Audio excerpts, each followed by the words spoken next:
Андрей Чибисов назначен на должность министра строительства и жилищно-коммунального хозяйства Коми. Распоряжение об этом подписал глава республики Владимир Уйба.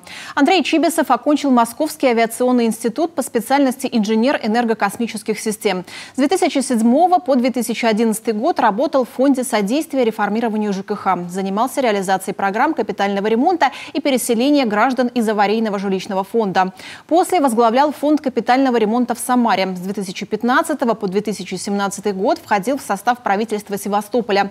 Занимался координацией деятельности сфер жилищно-коммунального хозяйства, энергетики, благоустройства и дорожного хозяйства. Реализовывал в городе госпрограмму социально-экономического развития Республики Крым и города Севастополя. С 2018 по 2022 год занимал должность заместителя директора Департамента стратегических проектов Минстроя России. Занимался координацией реализации федерального проекта «Чистая вода» и реализацией федерального проекта оздоровления Волги.